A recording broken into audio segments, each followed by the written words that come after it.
Hello, so I'm Ivy from EK51 of College of Engineering and Technology. So I'll be discussing about log periodic and parabolic antenna.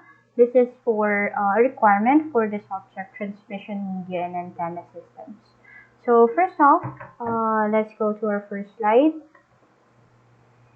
Okay, so our first slide is for the introduction of the log periodic antenna.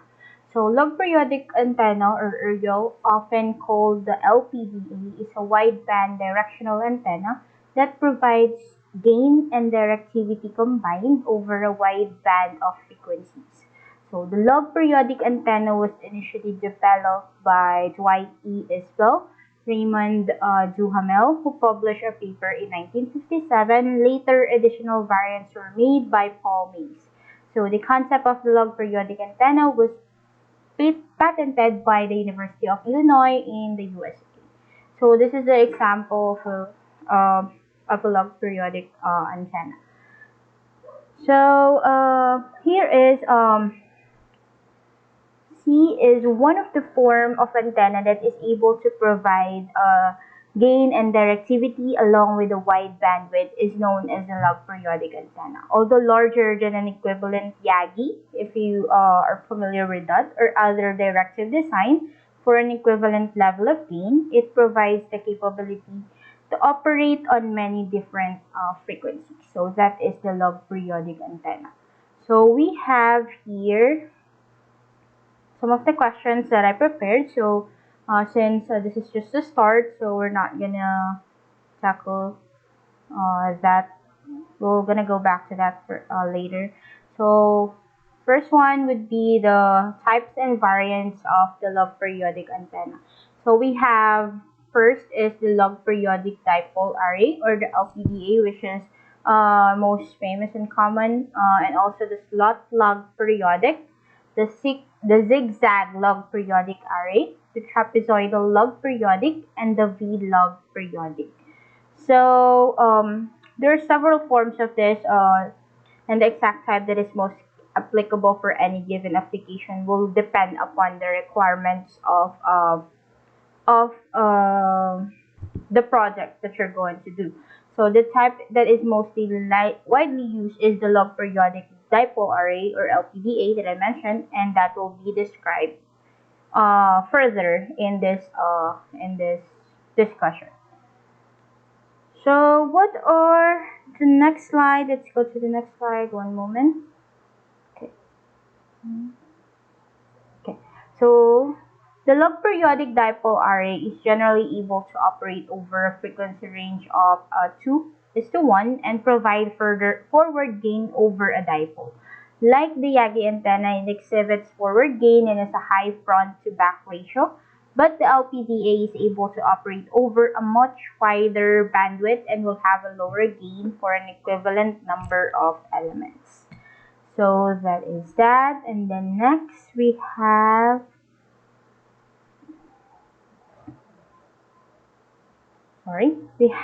the applications for the log periodic antenna.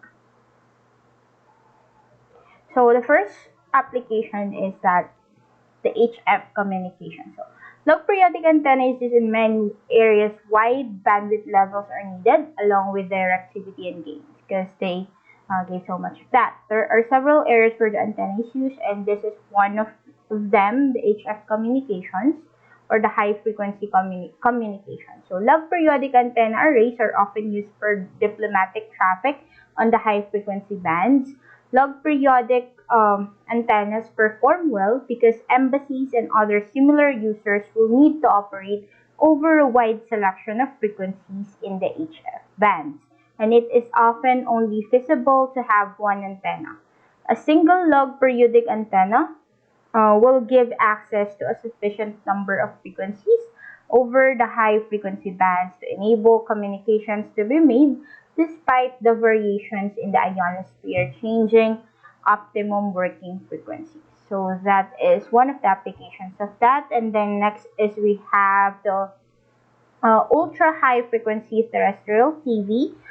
So the log periodic antenna is sometimes used for ultra high frequency terrestrial television reception, as television channels may be located over a wide portion of the ultra high frequency spectrum. The log periodic enables a sufficient bandwidth to be covered. So next is the EMC measurement. So EMC is a key issue for all electronic products. Testing requires frequency scans to be undertaken over wide bands of frequencies.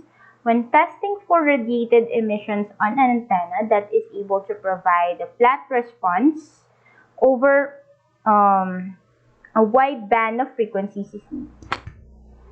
The log periodic is able to offer the performance required and is widely used in this form of application. So that is one of them. And other applications, there are many other applications where log periodic antennas can be used. Any applications where directivity and a wide bandwidth are needed are ideal applications for this form of RF antenna design. In view of its size and lower gain than the Yagi, the log periodic dipole array tends not to be used as widely as the Yagi, yet the LPDA comes into its own when wide bandwidths are needed. So that's that. And also, I forgot to discuss about the basics of the log periodic dipole array. So the log periodic dipole array consists of number of dipole elements. So this progressively reduce in size from the back to the front. The direction of maximum radiation is from the smaller front. So each dipole element of the LPDA is fed, but phase is reversed between adjacent dipole elements. This ensures that the signal phasing is correct between the different elements. It also means that a feeder is required along the length of the antenna. Normally, this is arranged so that it forms part of the mechanical structure of the array. So not all the antenna array is active at any given frequency. The active region, for example, the sections of the antenna that are contributing to the transmission or reception vary with frequency. And only about 3 may really contribute to the radiation at any given frequency. There is also a smooth transition of the active region of the LPDA along the array as the frequency of operation changes. So the element of the back of the array where elements are the largest is a half wavelength at the lowest frequency of operation. The longest element acts as a half-wave dipole at the lowest frequency. The element spacing also decreases towards the front of the array, where the smallest elements are located. The upper frequency is a function of the length of the shortest element. So there's also normally a shorted matching feeder stub attached to the end of the feeder, furthest from the shortest element to ensure that the required match is provided to the antenna feeder and along the feed line in the antenna. Okay, and then we can go back to this one. Okay, so in terms of specification, a typical log periodic antenna might provide 3 and 6 decibels gain over dipole for a bandwidth of 2:1, while retaining an VSWR level of better than 1.3:1. With this level of performance, it is ideal for many applications, although a log periodic antenna will be much larger than a Yagi of equivalent gain. So that's it for that one. Let's go to the formulas of the log periodic antennas. We also have some questions here, but we're going to tackle that once we're done with this one. Okay. So next are the formulas that we have here. So first is the formula. This formula is for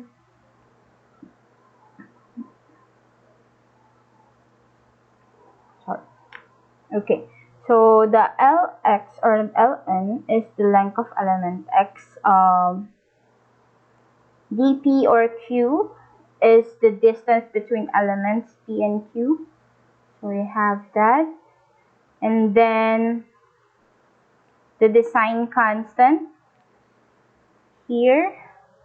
And then the alpha, the angle of the line of the elements to the line drawn through the center of the elements. And then the sigma is the relative spacing constant. Ratio of is the ratio of the length of one element to its next longest neighbor. So from the definition of the factor sigma, it is possible to see the relationship between the sizes and the spacing of the different elements. It is also possible to determine the reason for the name of the log periodic from the mathematics associated with the antenna. So also here, the features of the antenna grow by a constant geometric multiple as a result of the elements growing by a constant multiple. Then the ratios, the logarithm will be constant. This is expressed in this particular formula. And then after that, we have cotangent alpha. It is also possible to relate the three main figures together using this formula. And then next is, it is also possible to relate the distance between two elements and the length of each one using the angle that the element lengths form at the apex within this formula. These are just some basic formulas and equations that relate the basic parameters for the log periodic antenna.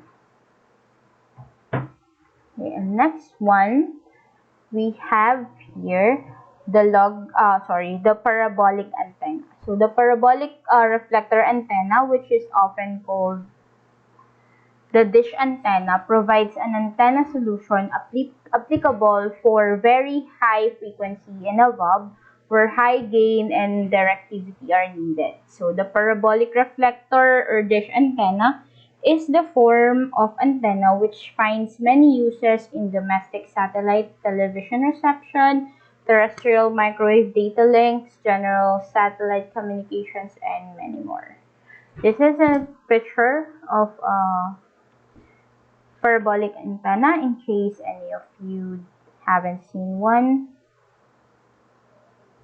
So for this one, its size means that it is generally limited to use above 1 gigahertz, although larger antennas may be used for frequencies down to about 100 megahertz. The parabolic reflector antenna or dish antenna is known for its distinctive shape, its high gain, and narrow beam widths. It is the performance which can be achieved by using one is the reason it is so widely used at higher frequencies. Okay, so we have the main elements of the parabolic antenna. One is the radiating system. So there are two main elements to any parabolic reflector antenna. This is one of them. The radiating element within the parabolic reflector antenna can take a variety of forms. In some antennas, it may be a simple dipole. In others, a horn. Its aim is to illuminate the second element of the antenna, the reflector, with an even density of radiation with the minimum spillage or radiation missing the reflector and being radiated elsewhere. So that is the main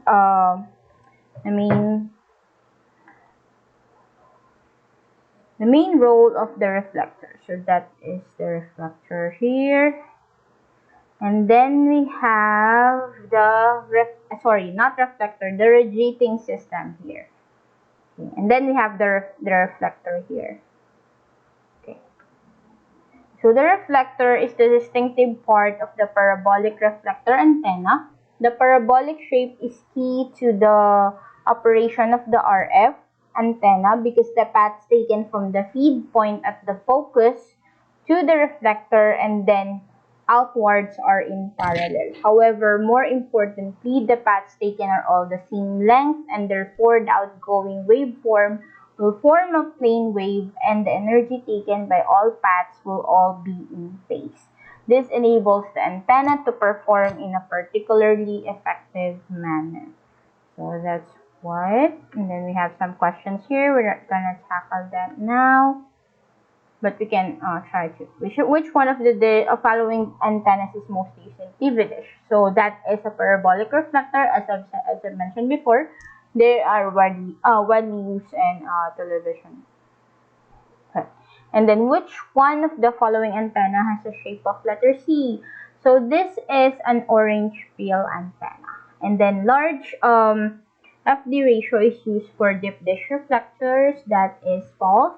And which of the following reflector antenna doesn't require a directive feed? And that is the corner parabolic antenna. Corner reflector antenna. And then which type of feed in parabolic antenna blocks the beam, limiting aperture efficiency to 55%? That will be the actual feed. Next one are the parameters of the parabolic antenna. So since we have the elements, we also have the parameters. So when looking at the parabolic reflector antenna systems, there are a number of parameters and terms that are of importance. So one is the focus. So the focus or focal point of the parabolic reflector is the point at which any incoming signals are concentrated. When radiating from this point, the signals will be reflected by the reflecting surface and travel in a parallel beam, and to provide the required gain and beam width or bandwidth. So we also have the vertex. This is the innermost point at the center of the parabolic reflector. And we also have the focal length. The focal length of a parabolic antenna is the distance from its focus to its vertex. And then we have aperture. The aperture of a parabolic reflector is what may be termed its opening or the area which it covers. For a circular reflector, this is described by its diameter. It can be likened to the aperture of an optical lens. And then the next one we have here is gain. The gain of the parabolic reflector is one of the key parameters, and it depends on a number of factors, including the diameter of the dish, wavelength, and other factors. Okay, and then we also have the advantages and disadvantages of the parabolic antenna. So one of the advantages is the high gain. Parabolic reflector antennas are able to provide very high level of gain. The larger the dish in terms of wavelength, the higher the gain. So that is one of the advantages of the parabolic antenna. Next one, we have high directivity. As with the gain, so to the parabolic reflector or dish antenna is able to provide high levels of directivity. The higher the gain, the narrower the bandwidth. This can be a significant advantage in applications where the power is only required to be directed over a small area. So this can prevent it, for example, causing interference to other users. And this is important when communicating with satellites because it enables satellites using the same frequency bands to be separated by distance or more particularly by angle at the antenna. So we also have the disadvantages right here. So like all forms of antenna, the parabolic reflector has its limitations and drawbacks. So one of them is it requires reflector and a drive element. So the parabolic reflector itself is only part of the antenna. It requires a feed system to be placed at the focus of the parabolic reflector. And we have the cost. So the antenna needs to be manufactured with care. A paraboloid is needed to reflect the radio signals, which must be made carefully. In addition to this, a feed system is also required. This can add cost to the system. And also the size. The antenna is not as small as some types of antenna, although many used for satellite television reception are quite compact. So that's it for the disadvantages and advantages of the parabolic antenna. Next, we have the applications. So we have first is the microwave links. So Terrestrial microwave links are used for many applications. Often they are used for terrestrial telecommunications infrastructure links. One of the major areas where they are used these days is to provide the backhaul for mobile telecommunication systems. So that's one of them. And then we have satellite communications. Many satellite uplinks or those for communication satellites require high levels of gain to ensure the optimum signal conditions and that transmitted power from the ground does not affect other satellites in close angular proximity. Again, the ideal antenna for most applications is the parabolic reflector antenna. And we also have radio astronomy. So radio astronomy is an area where very high levels of gain and directivity are required. Accordingly, the parabolic reflector antenna is an ideal choice. And I also have one here that I think I forgot to include on the PowerPoint is the application for direct broadcast television. So direct broadcast or satellite television has become a major form of distribution for television content. The wide and controllable coverage areas available combined with a much larger bandwidth enable more channels to be broadcast, and this makes satellite television very attractive. So the drawback is that satellites cannot broadcast very high power levels, and combined with the path loss from geostationary orbit, the signal levels are particularly low. This means that directive antennas must be used to provide sufficient gain while being able to receive signals from only one satellite. Several satellites could be visible from one location and broadcasting on the same frequencies. The parabolic reflector antenna is able to meet these requirements and has the added advantage that it would not be as long as a Yagi for an equivalent level of gain and directivity. So that's that. And also in all these applications, very high levels of gain are required to receive the incoming signals that are often at a very low level. For transmitting this type of RF antenna, design is able to concentrate the available radiated power into a narrow beam width, ensuring all the available power is radiated in the required direction. So that's one of the uses or one of the advantages also of the parabolic antenna. We have some questions here. So one of the questions is, in which of the following feed there is no impedance mismatch? So that's the offset feed. And which of the following statements is false about array-fed antenna? That is, it uses only a single horn feed and a multiple array of passive reflectors. So we also have number 3, Cassegrain antennas cannot be used in radio telescopes. That is false. And which of the following is formed by moving parabolic counter parallel to itself? And that would be the parabolic cylinder. Next is, in which of the following secondary reflector is convex? That is cascade. Also, we have the next slide.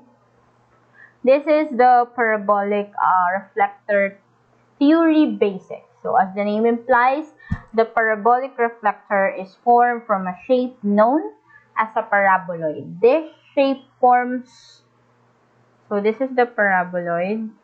Okay. This shape forms the reflective surface in the antenna that enables waves reflected by the surface to retain their phase relationship, thereby enabling the maximum gain to be obtained. So in other words, RF energy in the form of electromagnetic waves traveling towards the antenna in a plane wavefront will be reflected by the reflector and remain in phase at the focal point. Okay, in this way, the whole signal remains in phase and there is no cancellation. This means that the maximum signal is maintained. Conversely, signals radiated from the focal point will be reflected by the parabolic reflector and form a parallel wavefront in phase. So wavefront in phase, traveling outwards from the antenna.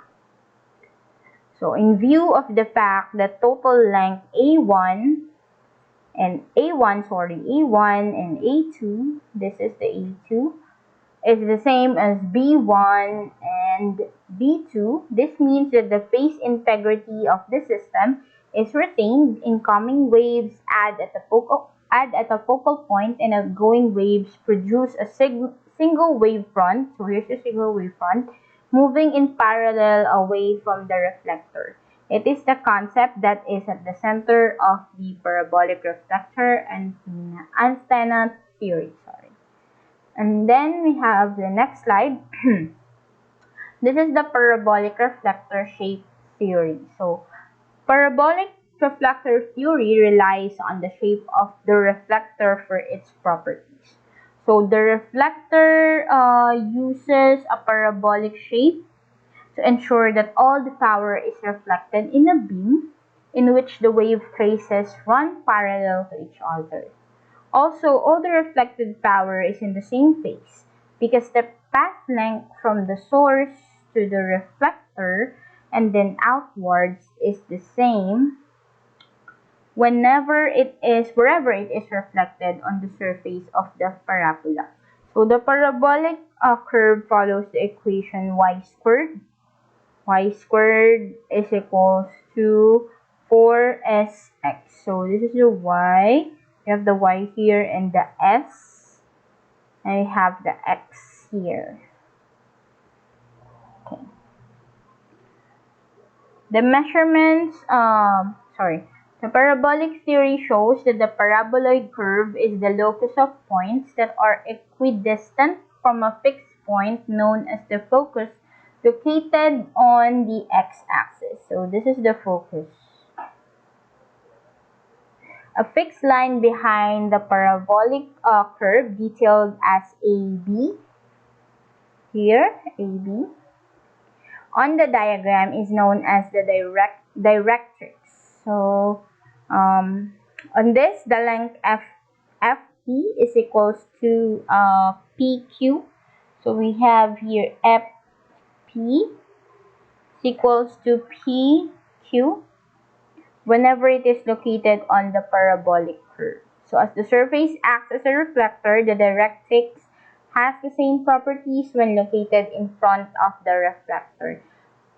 In other words, the parabolic reflector theory shows that the emanating wavefront will have the same phase regardless of the point of reflection on the parabolic curve. So, one important element of the parabolic reflector antenna theory is its focal length.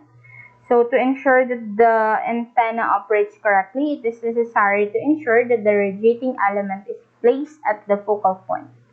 So, I think the formula for that one is F of focal point is equals to D squared over 16C. So, F is for the focal length, D is for the diameter of the reflector, and then we have C is for the depth of the reflector. So that's one of the... In addition to this, the FD ratio is important as the FD ratio is often specified along with the diameter. The focal length can be obtained very easily by multiplying its F and D ratio by the specified diameter D. So focal length over diameter ratio. That is why you can just multiply focal length over diameter ratio by the specified diameter. So it would cancel out the diameter, and then you'll get the focal length. You get the focal length of the parabolic antenna. So that's it. The end of the presentation. But I forgot to discuss some of the questions here. So we have, which of the following statement is false? So we have the included angle varies as the length of the dipole changes from the apex of the feed line. So that's the answer for that one. Next we have the ratio of adjacent spacing of dipoles and its lengths in the LPDA are not equal, and that is false. It is equal. And then frequency range of LPDA is 30 megahertz to 3 gigahertz. That is correct.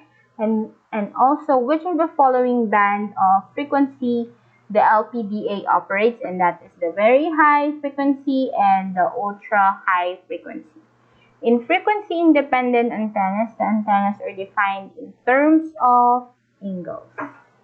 Okay, and that's it, folks, for our discussion of the log periodic and parabolic antennas for the subject transmission media and antenna system. Thank you for listening to my discussion. Again, this is Ivy from EK31, BS Electronics and Communications Engineering. Thank you.